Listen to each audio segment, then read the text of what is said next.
Hello, my dear friends. Today, I, Devang Thakkar, teach you unit number 3, manage your stress. Students, ધોરણ 12 ઇંગ્લિશમાં આજનો આપણો topic છે unit number 3, read 1, manage your stress. આપણે unit 1 અને unit 2 પહેલા અને બીજા યુનિટના પ્રોઝ અને પોએટ્રી તેનો સ્ટડી આજે આપણે આગળના લેક્ચરમાં આપણે કર્યો હતો. ધોરણ 12ની સેકન્ડ લેંગ્વેજ ઇંગ્લિશની પરીક્ષામાં કોઈ પણ પાઠ હોય એ કોઈ પણ પાઠમાં પેરેગ્રાફ ઉપરથી ક્વેશ્ચન આન્સર્સ, શોર્ટ નોટ્સ અને વોકેબ્યુલરી આ 3 ટોપિક પૂછાય છે. તો મિત્રો આપણને આ પાઠમાં ખાસ ખ્યાલ આવવો જોઈએ. તો ચાલો let's begin unit number 3, read 1, manage your stress. તમારા તણાવને કેવી રીતે મેનેજ કરશો તેના વિશે આપણે આજે ભણીએ. આજની ફાસ્ટ લાઈફમાં મિત્રો માણસની જિંદગી તણાવથી ભરેલી છે. કોઈને ભણવાનું ટેન્શન છે, સ્ટ્રેસ છે, કોઈને નોકરીનો સ્ટ્રેસ છે, કોઈને ઘરની અમુક સમસ્યાઓનો સ્ટ્રેસ છે. તો આજની સ્ટ્રેસફુલ લાઈફમાં માણસ કેટલીક વખત શારીરિક તેમજ માનસિક બીમારીઓનો ભોગ બને છે. તો તમારા સ્ટ્રેસને મેનેજ કરવો ખૂબ જ જરૂરી છે. તો આ પાઠમાં આપણને એવું શીખવાડવામાં આવ્યું છે કે તમારી મેન્ટલ ફ્લેક્સિબિલિટીને કેવી રીતે મજબૂત બનાવી શકાય, મતલબ માનસિક તાકાતને કેવી રીતે મજબૂત બનાવી શકાય, મનને કેવી રીતે મજબૂત બનાવી શકાય. તો મિત્રો આ પાઠ આપણા જીવન માટે ખૂબ જ ઉપયોગી છે. રીડ 1 અને રીડ 2 બંનેમાં મેનેજ યોર સ્ટ્રેસ વિશે, એટલે કે તણાવને કેવી રીતે કાબૂમાં લાવી શકાય, કેવી રીતે મેનેજ કરી શકાય તેની ચર્ચા આ પાઠની અંદર કરવામાં આવેલી છે. So students, let's begin the unit. Let's try to understand what does it want to say. તો ખૂબ જ ધ્યાનથી આ વિડિયો લેક્ચરને સાંભળજો તો તમને ખૂબ જ સરળતાથી ખ્યાલ આવશે. Mind, emotion and body are all closely interlinked and always work together. Mind, emotion and body એટલે કે મન, લાગણી અને શરીર ખૂબ જ એકબીજા સાથે ઇન્ટરલિંક્ડ છે. ઇન્ટરલિંક્ડ એટલે એકબીજા સાથે કનેક્ટેડ, જોડાયેલું. તો મન, લાગણી અને શરીર ખૂબ જ નજદીકથી એકબીજા સાથે જોડાયેલું છે અને હંમેશા જોડે કામ કરે છે. એટલે ટૂંકમાં માઇન્ડની અસર ઇમોશન ઉપર થાય છે અને તેની અસર બોડી ઉપર થાય છે. જો બોડી ઉપર અસર થાય તો માઇન્ડ અને ઇમોશન ઉપર અસર થાય છે. એટલે ત્રણેય એકબીજા સાથે ખૂબ જ ક્લોઝલી જોડાયેલા છે અને હંમેશા જોડે જ કામ કરે છે. It helps you distinguish them more clearly if you try to understand them separately. Distinguish એટલે ભેદ સમજવું, ભેદ ઓળખવો. તો લેખક કહે છે કે જો તમે સેપરેટલી દરેકને સમજવાનો પ્રયત્ન કરશો તો ક્લિયરલી તેઓને ઓળખવામાં તમને મદદ થશે. એટલે જો તમે ત્રણેયને સેપરેટલી સમજવાનો પ્રયત્ન કરશો તો ખૂબ જ સરળતાથી, સ્પષ્ટતાથી તમે એનો ભેદ પારખી શકશો. Your mental capacities are your abilities to concentrate, to take in new information, to remember old and new information and to be in a position to think logically. મતલબ તમારી માનસિક જે કેપેસિટી છે, મેન્ટલ કેપેસિટી, માનસિક જે તાકાત છે, ક્ષમતા છે, એ એવી શક્તિ છે કે જે તમને કોન્સન્ટ્રેટ કરવામાં મદદ કરે છે. કોન્સન્ટ્રેટ એટલે ધ્યાન કેન્દ્રિત કરવું. ઉદાહરણ તરીકે સપોઝ તમે તમારી ભણવામાં મેન્ટલ કેપેસિટી હોય, જો તમારામાં ભણવાની માનસિક ક્ષમતા સારી હોય તો તમે કોન્સન્ટ્રેટ કરી શકો. ઉદાહરણ તરીકે અત્યારે જો તમે મેન્ટલ કેપેસિટી, અત્યારે મારો વિડીયો લેક્ચર સાંભળવામાં તમારી મેન્ટલ કેપેસિટી સારી હોય તો હું તમને જે કંઈ ભણાવું છું તેમાં તમે કોન્સન્ટ્રેટ કરી શકશો.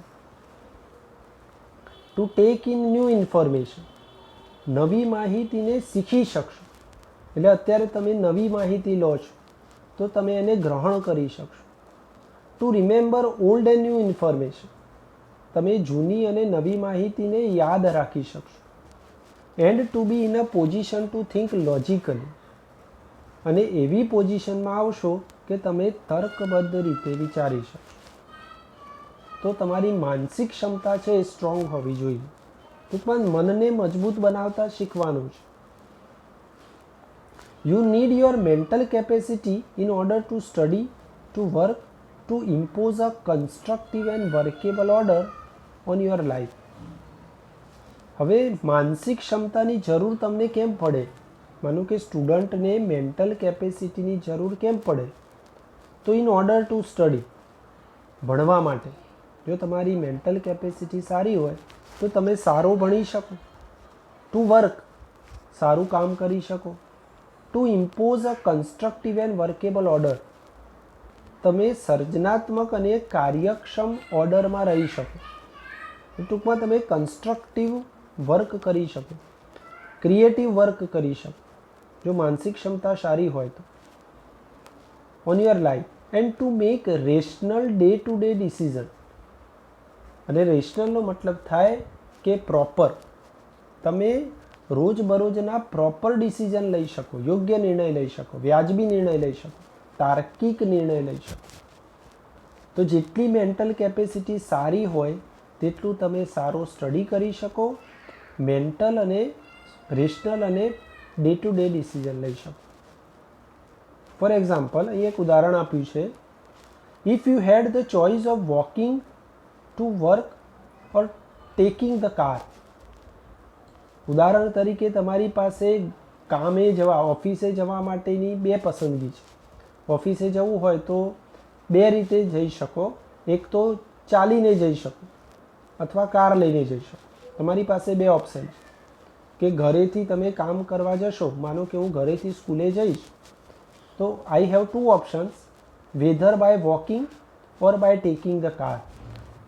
યા તો હું ચાલતો જઈ શકીશ યા તો કાર લઈને જઈ શકીશ. The fact that it was raining hard and you had A cold. હકીકત એ છે કે બહાર ખૂબ જ વરસાદ પડી રહ્યો છે અને તમને શરદી થઈ ગઈ છે. Could lead you to be the decision that it was better to take the car. તો તમે એ ડિસિઝન લેશો, એ નિર્ણય લેશો કે કાર લઈને જવું એ બેટર હતું, કાર લઈને જવું યોગ્ય હતું. તો that would be the rational decision based on the current situation, current circumstances. Circumstances એટલે સંજોગો. તો કરંટ સંજોગોમાં, હાલના સંજોગો ઉપર આધારિત કાર લઈને જવું તે ખૂબ જ રેશનલ ડિસિઝન હશે. એટલે રેશનલ એટલે યોગ્ય નિર્ણય હશે, પ્રોપર ડિસિઝન હશે, તાર્કિક નિર્ણય હશે. તો મિત્રો, જો તમારી મેન્ટલ કેપેસિટી પ્રોપર હશે તો જ તમે રેશનલ ડિસિઝન લઈ શકશો. તો આ પાઠમાં માનસિક ક્ષમતાને સ્ટ્રેન્થન કરવાની આ રીતે રજૂઆત કરી છે. Let's go further. ચાલો મિત્રો આગળ વધીએ. Second paragraph. The mind is the rational logical part of you. તમારું મન છે, માઇન્ડ છે, એ ખૂબ જ લોજિકલ અને રેશનલ તમારો ભાગ છે. That help you to make unemotional choice. જે તમને અનઇમોશનલ પસંદગી કરવામાં મદદ કરે છે. અનઇમોશનલ ચોઇસ એટલે જો તમે વધારે પડતા લાગણીશીલ થઈ જશો તો યોગ્ય ડિસિઝન લઈ શકશો નહીં. તો જો અનઇમોશનલ ચોઇસ લેવામાં તમને મદદ કરે છે. To store and retrieve information, માહિતીનો સંગ્રહ કરવામાં અને માહિતીને યાદ રાખવામાં, રિટ્રાઈવ પાછી મેળવવામાં મદદ કરે છે. And two order and calculate, order કરવામાં, ક્રમમાં ગોઠવવામાં અને કેલ્ક્યુલેટ કરવામાં માઇન્ડ એક ખૂબ જ રેશનલ અને લોજિકલ પાર્ટ છે જે તમને આ બધી બાબતોમાં મદદ કરે છે. કયા નિર્ણયો લેવામાં મદદ કરે છે? તો અનઇમોશનલ ચોઇસ લેવામાં મદદ કરે છે, માહિતીનો સંગ્રહ કરવામાં, યાદ રાખવામાં મદદ કરે છે અને ઓર્ડર અને કેલ્ક્યુલેટ કરવામાં મદદ કરે છે. It is the counter part to the emotions. તે ઇમોશનનો એક કાઉન્ટર પાર્ટ છે, એટલે ઇમોશનનો એક બીજો ભાગ છે. A good example of the interaction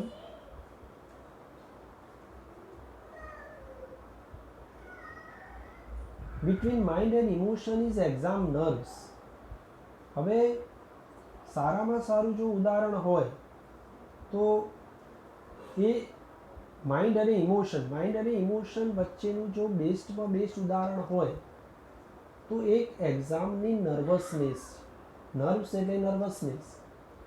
એક્ઝામમાં આપણે કેટલીક વાર નર્વસ થઈએ છીએ. જો આપણે ઇમોશનલ થઈ જઈએ તો માઇન્ડ ઉપર અસર થાય છે, તો એનો કાઉન્ટર પાર્ટ કહેવાય. બરાબર? તો તમે ઇમોશનલ થઈ જશો તો મન ઉપર અસર થશે, યાદ રાખેલું ભૂલી જવાશે. તમે જે કંઈ યાદ કર્યું હશે તે તમે ભૂલી જશો. પછી જો માઇન્ડ ઉપર અસર થશે તો તમે ઇમોશનલ થઈ જશો. અહીંયા સરસ ઉદાહરણ આપ્યું છે. Your mental capacity has helped you to retain what you have revised. તમારી જે માનસિક તાકાત છે એ તમે જે કંઈ પુનરાવર્તન કર્યું છે તે યાદ રાખવામાં મદદ કરશે. માનો કે તમે ઘરેથી બધું વાંચીને ગયા છો, રિવાઇઝ કરીને ગયા છો, તો એ તમારી મેન્ટલ કેપેસિટી તમને તે યાદ રાખવામાં મદદ કરશે. You know your stuff. તમે તમારો સ્ટફ જાણો છો. સ્ટફ એટલે તમારી જે કંઈ સ્ટડી છે એને તમે જાણો છો, રિવિઝન તમે કર્યું છે, તમને બધું યાદ છે. But when you enter the exam room and start getting emotional by expecting difficulties and imagining failure, all of a sudden the carefully stored information is no longer available. આ એવું કહેવા માંગે છે કે જ્યારે તમે એક્ઝામની રૂમમાં પ્રવેશો છો અને તમે ઇમોશનલ થઈ જાઓ છો. કઈ બાબતમાં ઇમોશનલ થાઓ છો? કે તમને એવું લાગે છે કે મને ડિફિકલ્ટી પડશે, પેપર અઘરું પૂછાશે, અથવા તમને નિષ્ફળ જવાનું કલ્પના કરશો, તો અચાનક જે કંઈ તમે યાદ કર્યું છે, કેરફુલી જે સ્ટોર્ડ ઇન્ફોર્મેશન છે એ તમારા માઇન્ડમાં નો લોંગર અવેલેબલ થશે, એટલે કે તમારા માઇન્ડમાંથી ભૂસાઈ જશે. કારણ કે તમને ડર લાગે છે કે તમે નિષ્ફળ જશો, પેપર અઘરું પૂછાશે, ડિફિકલ્ટી પડશે, મુશ્કેલી પડશે. તો શું થયું? તો મિત્રો તમે ઇમોશનલ થઈ ગયા, અને ઇમોશનલ થયા એટલે તમારા માઇન્ડ ઉપર સીધી એની અસર થઈ. તમારું યાદ રાખેલું જે સ્ટફ છે, જે તમારો કોર્સ છે, તમે જે કંઈ યાદ કરીને ગયા છો તે બધું ભૂલાઈ જાય છે. Your emotions have barred the way to your inner information store. Bar એટલે નડતરરૂપ બનવું, ઇન્ટરફિયર કરવું. તમારા ઇમોશન્સ છે એ તમારા જે ઇનર ઇન્ફોર્મેશન સ્ટોર છે. ઇનરનો મતલબ આંતરિક થાય, ઇન્ફોર્મેશન એટલે માહિતી થાય, સ્ટોર એટલે સંગ્રહ થાય. મતલબ જે મનમાં તમે જે માહિતીનો સંગ્રહ કર્યો છે તેને બહાર લાવવામાં નડતરરૂપ બનશે. કારણ કે તમે ફિઝિક્સનો કે કેમેસ્ટ્રીનો અથવા એકાઉન્ટ કે સ્ટેટનો જે કંઈ તમે માહિતીનો સંગ્રહ કરીને ગયા છો, જે કંઈ તમે વાંચીને ગયા છો, એ તમારા ઇમોશનલ થવાથી આ જે વસ્તુ છે એ બહાર લાવવામાં શું કરશે? ઇન્ટરફિયર કરશે. દખલગીરી કરશો. Do you find yourself reacting in any of the following ways? નીચેનામાંથી કેટલીક રીતે તમે તમારી જાતને રિએક્ટ કરશો. તમે આવું રિએક્ટ કરશો. કેવું રિએક્ટ કરશો? તો પહેલો પોઈન્ટ આપ્યો છે, you find it difficult to concentrate on things. જ્યારે તમે ઇમોશનલ થઈ જશો ત્યારે તમે વસ્તુ ઉપર કોન્સન્ટ્રેટ કરવું તમને ખૂબ જ અઘરું લાગશે. તમે કોન્સન્ટ્રેટ નહીં કરી શકો. Your memory is letting you down frequently. Frequently એટલે તરત જ તમારી મેમરી ખૂબ જ લેટ ડાઉન થઈ જશે. લેટ ડાઉન એટલે તમારી યાદ શક્તિ ઓછી થવા લાગશે. લેટ ડાઉન એટલે ઘટવું, ઓછું થવું. આવું થશે, આવું રિએક્શન આવશે. You have lots of different things on your mind but can not get grasp a clear thought. તમારા દિમાગમાં ઘણી જુદી જુદી વસ્તુઓ હશે પણ તમને કોઈ સ્પષ્ટ થોટ આવશે નહીં. શું લખવું, શું વ્યક્ત કરવું એ સ્પષ્ટ વિચાર આવશે નહીં. તમારા દિમાગમાં ઘણા બધા પ્રશ્નો હશે, ઘણી બધી વસ્તુઓ હશે પણ તમે સ્પષ્ટ જે થોટ છે એ ગ્રાસ્પ કરી શકશો નહીં. You are often undecided these days and that is untypical for you. તમે તે સમય દરમિયાન અનડિસાઇડેડ હશો. અનડિસાઇડેડનો મતલબ થાય કે તમે નિર્ણય નહીં લઈ શકો. કેટલીક વાર એવું બનશે કે તમે યોગ્ય નિર્ણય નહીં લઈ શકો અને એ તમારા માટે ખૂબ જ અનટિપિકલ હશે. અનટિપિકલ એટલે અયોગ્ય હશે કારણ કે તમે પ્રોપર ડિસિઝન લઈ શકશો નહીં. You make longer to do task that you are able to complete quite quickly before. જ્યારે તમે ડિસ્ટર્બ હશો, સ્ટ્રેસમાં હશો, ઇમોશનલ હશો તો તમે કોઈ પણ કાર્ય ઝડપથી પૂરું નહીં કરી શકો. જે કાર્ય તમે પહેલાં ખૂબ જ ઝડપથી પૂરું કરી શકતા હતા તે કાર્ય પૂરું કરવામાં અત્યારે ખૂબ જ વાર લાગતી હશે, ખૂબ જ સમય લાગતો હશે. You start lots of thing but don't finish any. મતલબ તમે ઘણી બધી વસ્તુઓ શરૂ કરો છો પણ એક પણ વસ્તુ પૂરી કરી શકતા નથી. હવે મિત્રો આ બધા રિએક્શન આવશે ક્યારે? કે જ્યારે તમે ઇમોશનલ થઈ જાઓ છો ત્યારે, સ્ટ્રેસમાં હોવ છો ત્યારે. ઇફ યસ, જો આમાંથી કોઈ પણ રિએક્શન આવતું હોય then it gives a sign of mental stress present in you. તો તમારે માની લેવાનું કે તમારામાં માનસિક તણાવના સંકેતો છે. તે તમને માનસિક તણાવ બતાવે છે. તમે સ્ટ્રેસમાં છો, મેન્ટલ સ્ટ્રેસમાં છો તેવું દર્શાવે છે. The better you deal with stress, the less your mental capacity will be affected. જેટલું યોગ્ય રીતે તમે તણાવને ડીલ કરશો, જેટલું યોગ્ય રીતે તમે તણાવ ઓછો કરશો તેટલી ઓછી માનસિક ક્ષમતાને અસર થશે, એટલી તમારી મેન્ટલ કેપેસિટીને ઓછી અસર થશે. The following exercise will help you build better stress resilience and rebalance yourself. If your mental capacity has already started to suffer due to stress. નીચેની એક્સરસાઇઝ તમને તણાવમાં સંતુલન લાવવામાં ખૂબ જ વધારે મદદ કરશે. જો તમારી માનસિક ક્ષમતા તણાવને કારણે જો સફર થવાની શરૂ થઈ હોય તો તમને નીચેની એક્સરસાઇઝ માનસિક જે રીબેલેન્સ છે, સ્ટ્રેસને રીબેલેન્સ કરવામાં વધારે મદદ કરશે. તો મિત્રો અહીંયા તમને કેટલીક એક્સરસાઇઝ આપી છે. જો એ એક્સરસાઇઝ કરશો તો તમારી જે મેન્ટલ કેપેસિટી છે તે વધશે અને સ્ટ્રેસ ઘટશે. સ્ટ્રેસ રેઝિલન્સ અને રીબેલેન્સ કરવામાં ખૂબ જ તમને મદદરૂપ થશે. તો મિત્રો આ પાઠમાં આપણે કેટલીક એક્સરસાઇઝ જ કરવાની છે. એક્સરસાઇઝ આપણે રિયલ લાઈફમાં આપણે એક્સેપ્ટ કરવાની છે, અમલમાં મૂકવાની છે, પ્રેક્ટિસમાં મૂકવાની છે.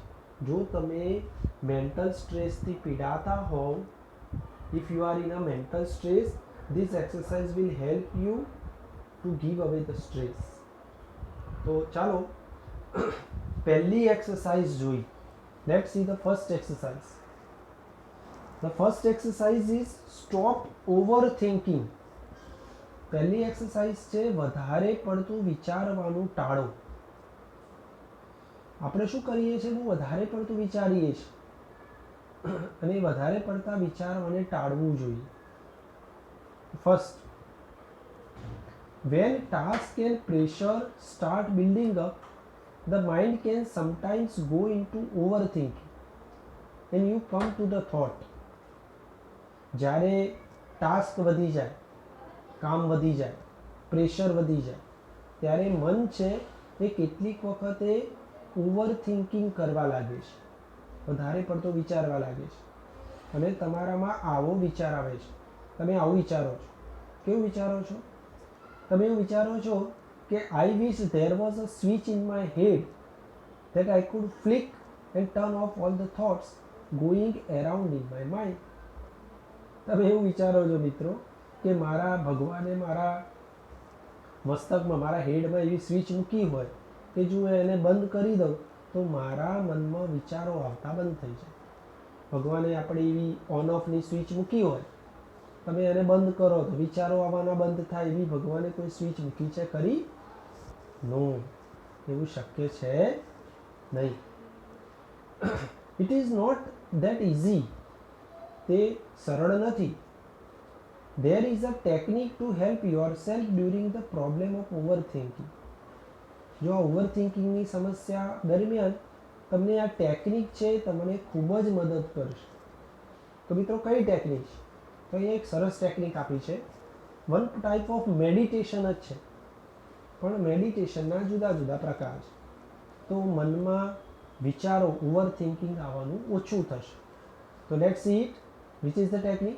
ચાલો મિત્રો જોઈએ. તો જુઓ, આપણે એને અમલમાં મૂકવાની, પ્રેક્ટિસમાં મૂકવાની. જો તમને ઓવર થિંકિંગ વધારે આવતું હોય તો વાંચી. ચાલો. સે to your self repeatedly during the day. તો વારંવાર દિવસ દરમિયાન તમારી જાતને આવું કહો. શું કહેશો મિત્રો? તો એવું કહો, I have no expectation and I will deal with whatever happens when it happens. Deal વિથનો મતલબ થાય પહોંચી વળવું. તો તમારે તમારી જાતને વારંવાર એવું કહેવાનું કે મને કોઈ એક્સપેક્ટેશન નથી, મતલબ મને કોઈ આશા નથી, એક્સપેક્ટેશન નથી, અને જ્યારે જે સમયે થશે તેને હું પહોંચી વળીશ. જો બી એવું આવો દેખા જાય. આપણે વિચારવા, ઓવર એક્સપેક્ટેશન છે ને એ માણસને ઓવર થિંકિંગ તરફ લઈ જાય. તમે એવી ઓવર એક્સપેક્ટેશન રાખો, પેરેન્ટ્સ કદાચ ઘરે અથવા એવી ઓવર એક્સપેક્ટેશન રાખે કે મારા બાળકને 90% આવવા જ જોઈએ, ના કેમ આવે. સ્ટુડન્ટની કેપેસિટી 60%ની છે અને જો ઓવર એક્સપેક્ટેશન રાખે તો ઓવર થિંકિંગ થયા કરે અને સ્ટ્રેસમાં રહ્યા કરે. અમે એવું વિચારીએ કે આટલા પૈસા કમાવા જ જોઈએ, મારી પાસે કાર હોવી જોઈએ, બાજુવાળા પાસે બંગલો છે હોવો જ જોઈએ. ના હોય તો મન છે શું કર્યા કરે? ઓવર થિંકિંગ કર્યા કરે. અને પછી છેવટે આપણે શેમાં ફર્યા કરીએ? તો સ્ટ્રેસમાં ફર્યા કરીએ. તો ઓવર એક્સપેક્ટેશન નથી એવું વારંવાર બોલ્યા કરો અને જ્યારે જે સમયે જે કંઈ થશે તેને હું ડીલ વિથ કરી શકીશ, તેને હું પહોંચી શકીશ, એવું આપણા વારંવાર આપણી જાતને કહ્યા કરો. When you think about a stressful day that lies in front of you, your thought ran approximately like this. જ્યારે તમારા મનમાં સ્ટ્રેસફુલ ડે આવે છે, જ્યારે તમે તણાવયુક્ત દિવસનો સામનો કરો છો, તો તમારા વિચારો એપ્રોક્સિમેટલી આવા હશે. તમે લગભગ આવું વિચારતા હશો, oh my God, I have so much to do. I must do X and Y and Z, and after that A and B needs to get sorted out as well. I don't know how I am going to do it all. I won't even have time to eat. તો તમે એવું વિચારતા હશો, ખરે ભગવાન, મારે કેટલું બધું કામ છે, મારે XYZ કામ બાકી છે, હજી A B ને સોર્ટ આઉટ કરવાનું છે, ઓ ભગવાન ક્યારે કરીશ, તમે એવું વિચારો ફિઝિક્સ બાકી છે, કેમેસ્ટ્રી બાકી છે, મેથ્સના સમ બાકી છે, ઇંગ્લિશ કોમ્પ્યુટર બાકી છે, ક્યારે પૂરું કરીશ, હજી જે ડબલ નીટ્સનું બધું બાકી છે, અરે ભગવાન ક્યારે પૂરું થશે, મારી પાસે તો જમવાનો પણ ટાઈમ નથી. તો શું થયા કરે મિત્રો, સ્ટ્રેસફુલ ડે, તણાવયુક્ત દિવસ પસાર થાય. Basically the day hasn't even started but you are already in a tease એટલે કન્ફ્યુઝન. તો એવું કહે છે કે બેઝિકલી દિવસ તો હજી શરૂ થયો જ નથી, પણ ઓલરેડી તમે કન્ફ્યુઝનમાં છો, ટેન્શનમાં છો. What is happening is that your mind is racing ahead of you. શું થઈ રહ્યું છે કે તમારું મન તમારા કરતાં આગળ ભાગી રહ્યું છે, તમારા કરતાં તમારું મન આગળ ભાગી રહ્યું છે. And anticipating how tired and stressed you will feel once you have completed all the task ahead. અને તમે એવું એન્ટિસિપેટ કરશો, એન્ટિસિપેટનો મતલબ થાય ધારવું. તમે એવું ધારશો કે દિવસના અંતે હું ખૂબ જ થાકી જઈશ અને સ્ટ્રેસમાં રહીશ. તમને એવું લાગશે કે કામ પૂરું થશે ને ત્યારે ખરેખર હું ખૂબ જ થાકી જઈશ અને ખૂબ જ તણાવયુક્ત ફીલ કરીશ. This frantic thought start weakening your energy. આ ઓવર ઇમોશનલ વિચારો, ફ્રેન્ટિક એટલે ઓવર ઇમોશનલ, અતિ લાગણીશીલ વિચારો તમારી શક્તિને શું કરે છે, વીક કરે છે, તમારી એનર્જીને વીક કરે છે. And as a result you are entering into a busy day with only half of your normal energy. અને પરિણામે તમે ખૂબ જ વ્યસ્ત દિવસ અડધી નોર્મલ એનર્જીથી શરૂ કરો છો. તમારી એનર્જી અડધી વિચારવામાં જતી રહેશે અને નોર્મલ એનર્જી કરતાં અડધી એનર્જીથી તમે બિઝી ડે શરૂ કરો છો. Then when you end up shattered at the end of the day, you seem to have proved that you were right all along.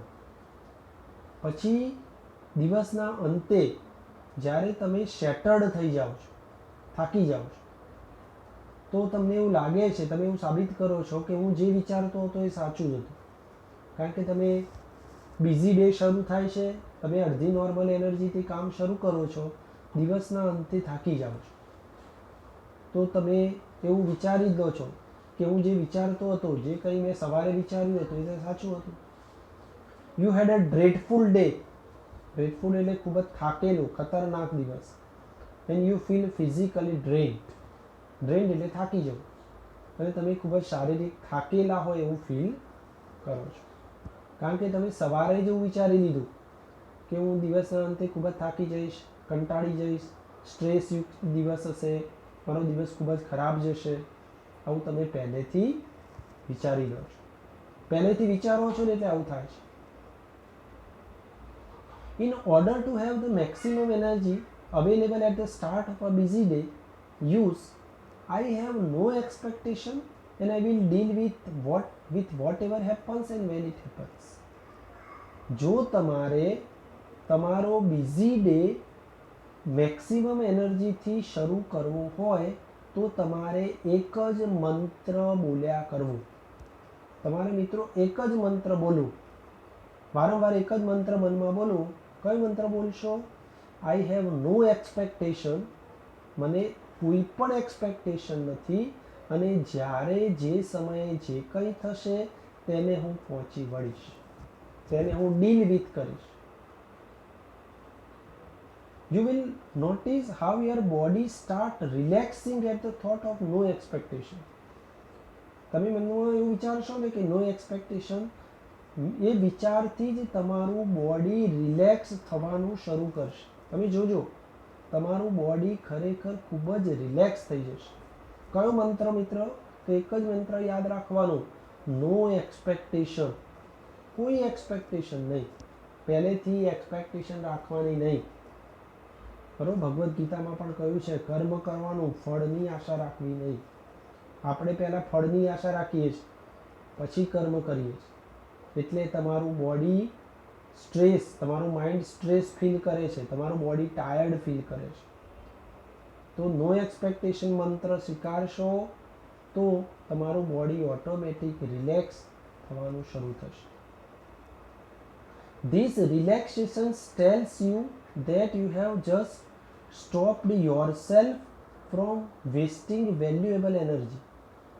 આ રિલેક્સેશન તમને કહેશે કે તમે તમારી વેલ્યુએબલ એનર્જી, તમારી અમૂલ્ય શક્તિને વેડફતા તમે અટકાવી દીધી છે. તમારા ભગવાને તમને અમૂલ્ય શક્તિઓ આપી છે, એ અમૂલ્ય શક્તિઓ વેડફાતી ઓછી થશે. You will feel calmer mentally and emotionally as a consequence. Consequence એટલે પરિણામે, રિઝલ્ટ. પરિણામે તમે મેન્ટલી એકદમ કામ ફીલ કરશો, માનસિક રીતે ખૂબ જ શાંત ફીલ કરશો, અને ઇમોશનલી પણ તમે એકદમ કામ ફીલ કરશો. કામ એટલે એકદમ શાંત ફીલ કરશો. તો મિત્રો આ એક એક્સરસાઇઝ છે. કઈ એક્સરસાઇઝ છે? Stop overthinking. વધારે પડતો વિચારવાનું ટાળો. અને કયું મંત્ર યાદ રાખશું? I have no expectation and I will deal with whatever happens when it happens. જો આ મંત્ર વારંવાર તમે વિચાર્યા કરશો, બોલ્યા કરશો, નો એક્સપેક્ટેશન એવું પણ બોલ્યા કરશો, તો પણ તમારો દિવસ ખૂબ ફૂલ એનર્જીથી પસાર થશે અને તમે પરિણામે ઇમોશનલી અને મેન્ટલી કામ ફીલ કરશો. મિત્રો આ પહેલો ઉપાય હતો. પહેલો અહીંયા ઉપાય આપ્યો છે. Now let's see the second part. In the second part we will see the another clues, another the some of the techniques, another techniques. બીજી ટેકનિક આપણે નેક્સ્ટ લેક્ચરમાં મિત્રો જોઈશું, સેકન્ડ પાર્ટમાં જોઈશું કે આપણી મેન્ટલ ફ્લેક્સિબિલિટીને સ્ટ્રેન્થન કરવા માટે, માનસિક ક્ષમતા વધારવા માટે કઈ કઈ ટેકનિક્સ આપણને મદદરૂપ થશે. તો આ પહેલી ટેકનિક હતી. In the second part, we will see another techniques. Okay? Bye. We will meet in the second part.